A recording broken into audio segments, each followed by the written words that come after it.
ಹಿಜಾಬ್ ಮತ್ತೆ ಸದ್ದು ಮಾಡ್ತಾ ಇದೆ.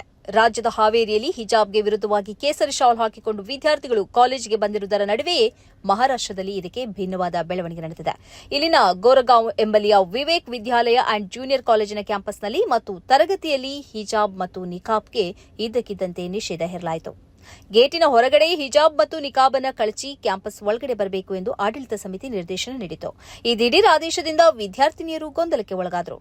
ವಿದ್ಯಾರ್ಥಿನಿಯರು ಕ್ಯಾಂಪಸ್ನ ಹೊರಗಡೆ ಪ್ರತಿಭಟನೆಗೆ ಇಳಿದರು. ಈವರೆಗೆ ಈ ಕಾಲೇಜಿನಲ್ಲಿ ಹಿಜಾಬ್ ಮತ್ತು ನಿಕಾಬ್ಗೆ ವಿರೋಧ ಇರಲಿಲ್ಲ. ವಿದ್ಯಾರ್ಥಿನಿಯರು ಇವೆರಡನ್ನೂ ಧರಿಸಿಯೇ ತರಗತಿಯಲ್ಲಿ ಕುಳಿತುಕೊಳ್ತಿದ್ರು. ಹೀಗಿರುವಾಗ ಯಾವ ಸೂಚನೆಯನ್ನೂ ನೀಡದೆ ದಿಢೀರಾಗಿ ಯಾಕೆ ಈ ನಿಷೇಧ ಹೇರಲಾಗಿದೆ ಎಂದು ವಿದ್ಯಾರ್ಥಿನಿಯರು ಪ್ರಶ್ನಿಸಿದ್ದರು.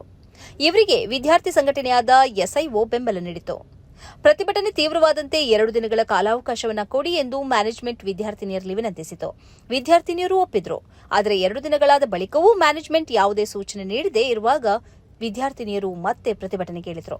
ಇದರ ಬಳಿಕ ಮ್ಯಾನೇಜ್ಮೆಂಟ್ ತನ್ನ ನಿರ್ಧಾರವನ್ನು ಬದಲಿಸಿತು. ವಿದ್ಯಾರ್ಥಿನಿಯರು ಹಿಜಾಬ್ ಧರಿಸಬಹುದು, ಆದರೆ ಮುಖ ಮುಚ್ಚುವ ನಿಕಾಬ್ ಧರಿಸಬಾರದು ಎಂದು ಷರತ್ತು ವಿಧಿಸಿತು. ಈ ಮೂಲಕ ಈ ವಿವಾದ ಕೊನೆಗೊಂಡಿತು.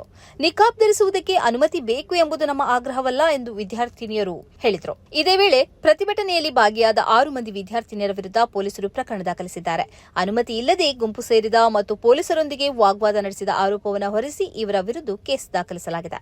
3 ವರ್ಷಗಳ ಹಿಂದೆ ಕರ್ನಾಟಕದಲ್ಲಿ ಹಿಜಾಬ್ ವಿವಾದ ಉಂಟಾಗಿತ್ತು. ಮುಖ್ಯಮಂತ್ರಿ ಬಸವರಾಜ ಬೊಮ್ಮಾಯಿ ಅವರು ಹಿಜಾಬ್ ವಿರುದ್ಧ ನಿಂತರು. ಅನೇಕ ವಿದ್ಯಾರ್ಥಿನಿಯರ ಶಿಕ್ಷಣವೇ ಇದರಿಂದಾಗಿ ಮೊಟಕುಗೊಂಡಿತು. ಇದೀಗ ಹಾವೇರಿಯಲ್ಲಿ ಮತ್ತೆ ಹಿಜಾಬ್ ಅನ್ನು ವಿವಾದ ಮಾಡುವ ಪ್ರಯತ್ನ ನಡೀತಾ ಇದೆ. ಹಿಜಾಬ್ಗೆ ವಿರುದ್ಧವಾಗಿ ಕೇಸರಿ ಶಾಲ್ ಅನ್ನು ಧರಿಸಿಕೊಂಡು ವಿದ್ಯಾರ್ಥಿಗಳು ತರಗತಿಗೆ ಬಂದಿದ್ದಾರೆ.